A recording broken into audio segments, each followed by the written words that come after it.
L'agriculture en général est l'épine dorsale de notre économie. Elle représente plus de 80% des emplois et constitue un pilier fondamental de la sécurité alimentaire. Le secteur agricole contribue à plus de 30% du PIB du Burundi et il est la principale source des recettes d'exportation grâce à des cultures telles que le café, le thé et les produits agricoles de base. Notre agriculture fait face à des menaces phytosanitaires croissantes. Les organismes nuisibles exotiques et endémiques représentent un danger direct pour nos récoltes. Ces ravageurs, qu'ils soient introduits par les échanges commerciaux ou exacerbés par le changement climatique, compromettent la qualité et la quantité de nos productions agricoles et il est crucial que nous renforcions nos mécanismes de gestion du risque phytosanitaire.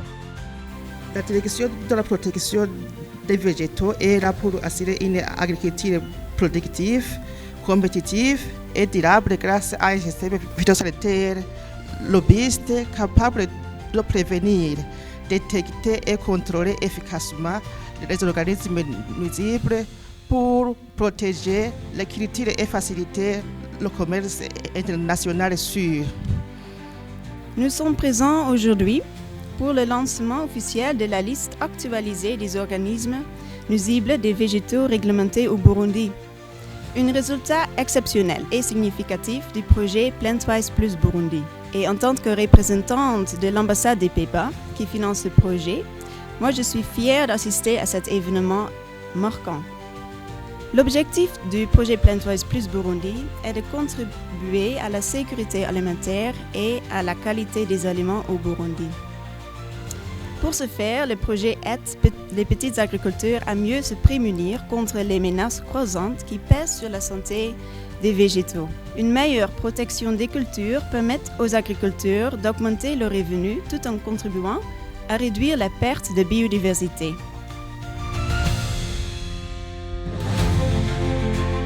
Cette liste, quelle est la signification de cette liste en fait? Et je remercie Madame la représentante de l'ambassade du Pays-Bas qui a bien mis ça dans le contexte. Ce n'est pas une liste qui doit être statique, elle doit être dynamique.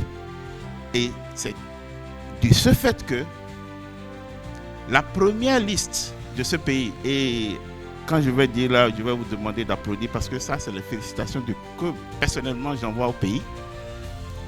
Quand vous allez sur le site de l'ACIPV, de la Convention internationale de la protection des végétaux, vous allez voir que c'est en 2006 que le Burundi a publié cette liste, cette première liste sur le site, pour informer les partenaires commerciaux. De 2006 à 2025, il y a eu beaucoup de choses qui se sont passées. Et selon la Convention, et là j'ai une copie de la Convention ici, la Convention internationale sur la protection des végétaux. Voilà le document. Et dans ce document, vous allez voir un des articles qui dit que cette liste doit être actualisée tous les 5 ans en fait. Tous les 5 ans, on doit actualiser la liste. À cause du changement climatique et le mouvement des personnes. It's a profound honor to join you today on what is truly a significant moment for Burundi's agricultural sector. The official launch of the national list of regulatory pests. This occasion not only marks the completion of an essential technical process, but also a demonstration of strong national leadership and a clear vision of protecting Burundi's plant resources. This event, this achievement, belongs to DPV and to the government of Burundi.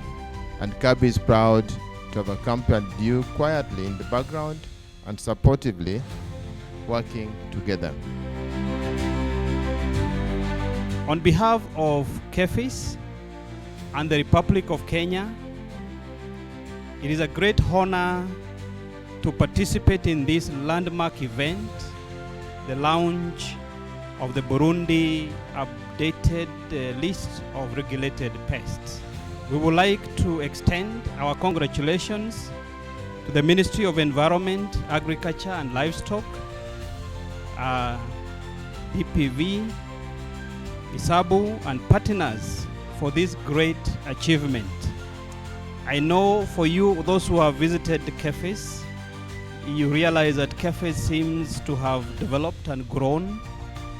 And I just want to indicate that cafes developed from very humble beginning.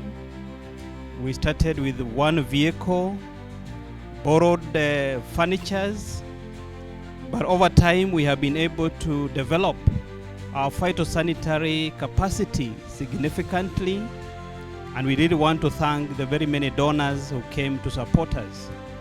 And therefore, as I look at Burundi, I can see a great potential for Burundi being able to grow into a big and national plant protection, just like cafes.